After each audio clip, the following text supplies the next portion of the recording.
El playmaking es una forma de mejorar nuestras ciudades a través de las comunidades y usando las técnicas mecánicas y dinámicas propias del diseño de videojuegos. Es algo así como si juntáramos las metodologías propias del placemaking en materia de urbanismo y de los serious games en materia de diseño de videojuegos. Entonces, ¿el playmaking es una forma de hacer urbanismo o es una forma de hacer videojuegos? Do you know when other people go to fairs and they go to the beach and they're just having really fun, and then we just have a street down there? But you're probably thinking that's boring, but I don't really think that's boring. It's fun. Yeah, because one, you can make up your own games. Two, we have each other to play with. Three, we have all our next door neighbours, all our friends. I don't think I'd ever move.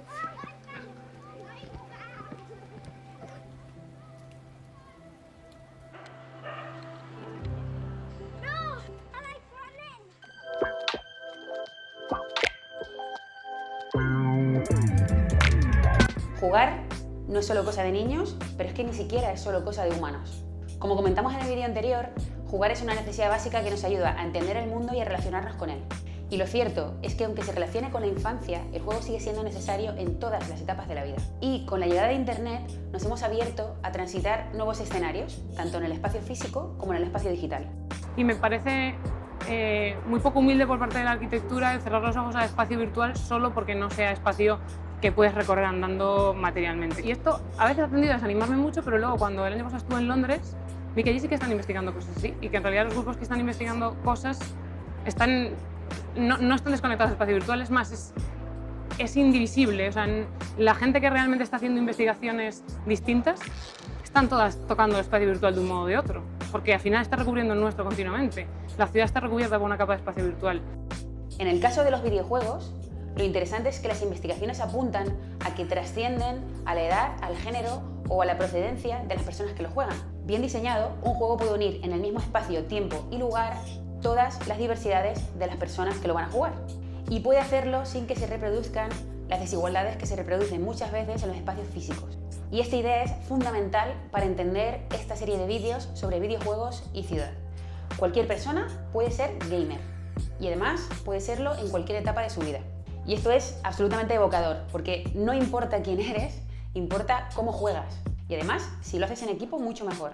Creo que esto, en mayor o menor medida, lo hemos podido experimentar un gran número de personas en estos meses de confinamiento, donde hemos pasado a estar súper aislados en un espacio físico a estar hiperconectados en un espacio digital. Y los videojuegos fueron una de estas herramientas que contribuyeron a que estuviéramos conectados con las personas. En la actualidad, el 65% de personas que juega videojuegos a diario lo hace con otras personas, ya sea en línea o sea de forma presencial. Vale, pero ¿cómo ha sido hasta ahora esa interacción entre el campo de los videojuegos y el campo de la ciudad?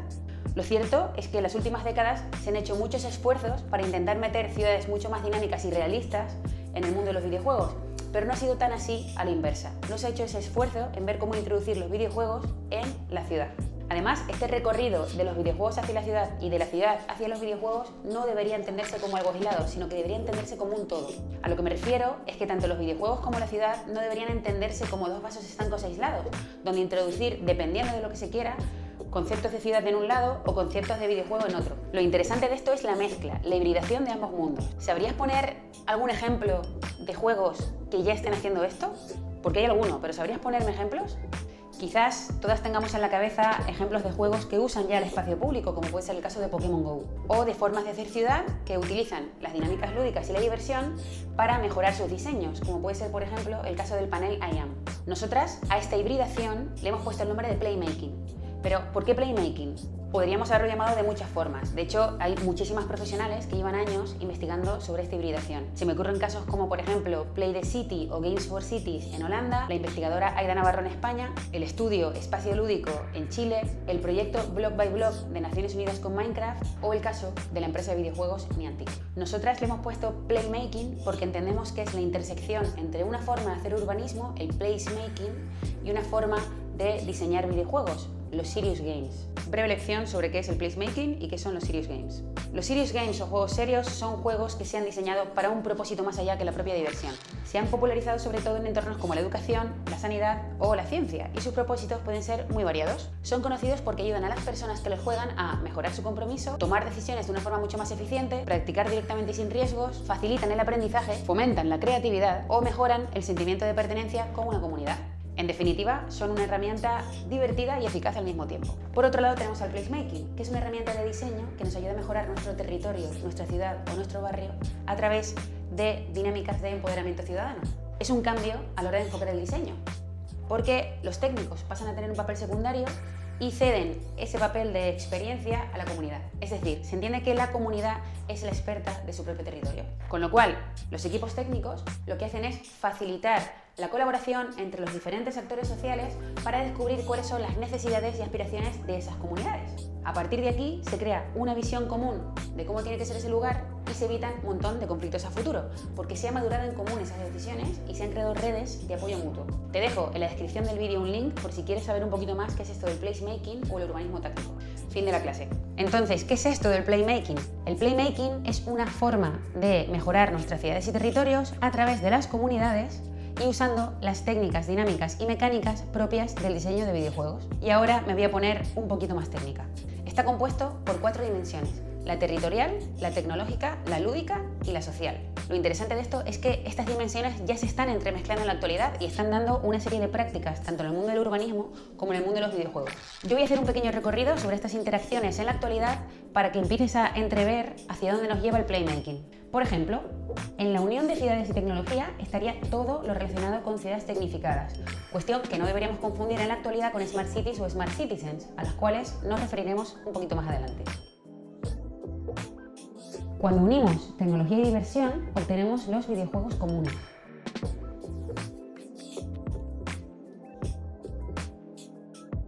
Si unimos la esfera de la diversión con la esfera del compromiso, estaríamos hablando de juegos educativos.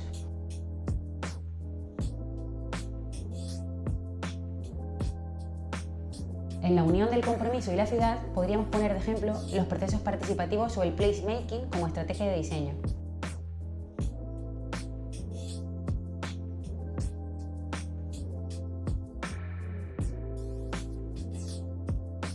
También podríamos unir la esfera de la ciudad y la esfera de la diversión, y nos acercaríamos al diseño de playgrounds o parques de juego en el espacio público.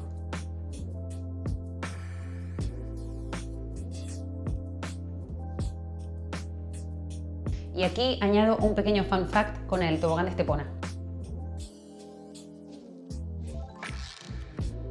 Y por último, al mezclar el compromiso y la tecnología, entraríamos en el Civic Data o datos cívicos, que básicamente sería el uso de datos útiles de manera pública y abierta para mejorar la sociedad. Esto es lo que sucede cuando mezclamos 2 de estas dimensiones, pero es que también se pueden mezclar, y ya está sucediendo, 3 de estas dimensiones. Si unimos ciudad, tecnología y diversión, obtenemos los juegos de realidad aumentada.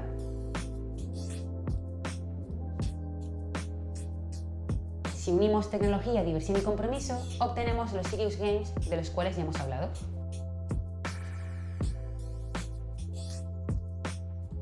Si unimos diversión, compromiso y ciudad, tendremos los procesos participativos lúdicos, como puede ser el caso del panel IAM que te comentaba antes.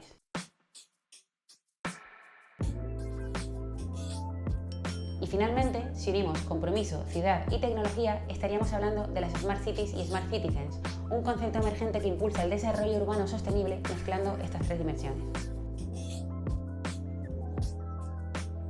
Todo esto es un mundo, y lo que nosotros proponemos es la interacción de las 4 dimensiones en el mismo espacio, tiempo y lugar, y compartiendo una serie de principios y valores comunes positivos para la sociedad. Y al hacerlo, lo que obtendríamos sería el playmaking. En la actualidad ya existen ejemplos muy buenos de qué es el playmaking y de cuál es el potencial que tiene. En el año 2009, Volkswagen llevó a cabo una campaña publicitaria donde hacían una serie de experimentos para intentar probar lo que ellos llamaban The Fun Theory o teoría de la diversión. Con estos experimentos intentaban demostrar cómo la diversión puede cambiar nuestro comportamiento hacia mejor.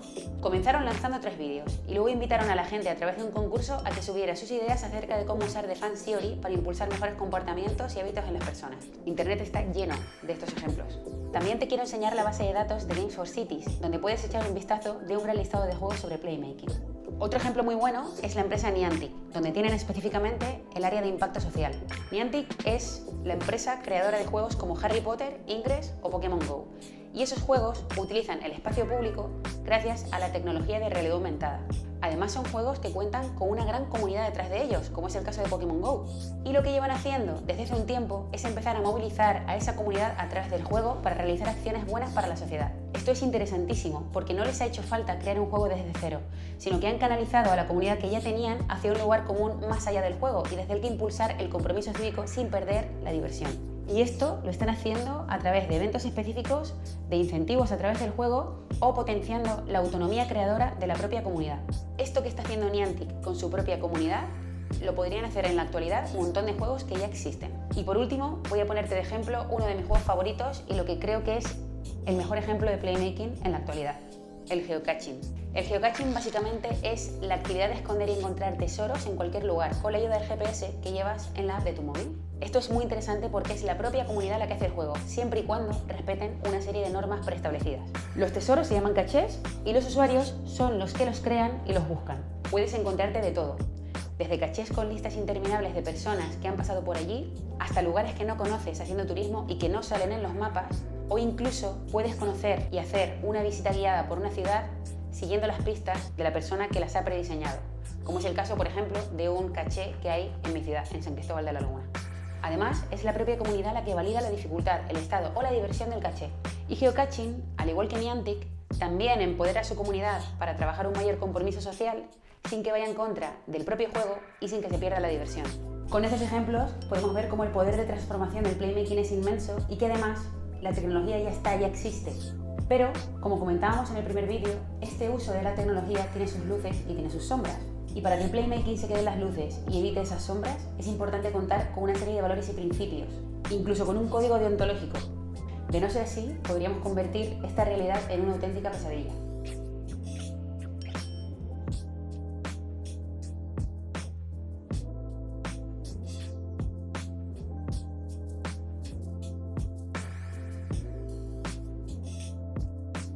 Nosotras pensamos que muchas de estas buenas praxis ya se están llevando a cabo en muchas de las dimensiones que comentábamos antes, tales como el bien común, el diseño inclusivo pensado desde la ecología y los feminismos, el empoderamiento de las comunidades, el uso de datos abiertos y un largo etcétera. Yo podría comentarte abiertamente cuáles creo que deberían ser esos principios, pero me parece mucho más interesante que sea la propia comunidad que diseña y que juega y usa el playmaking la que los diseñe.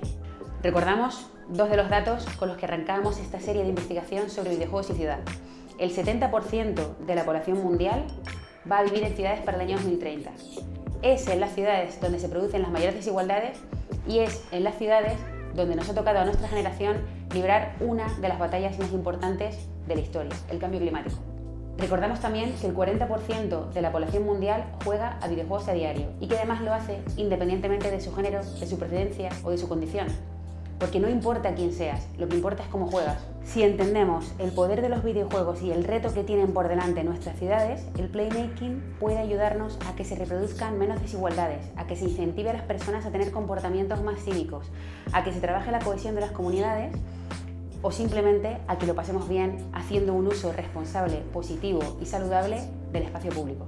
Dependerá de nosotras, de las urbanistas, de las programadoras o de las gamers, qué queremos hacer con todo esto y hacia dónde queremos conducir toda esta creatividad.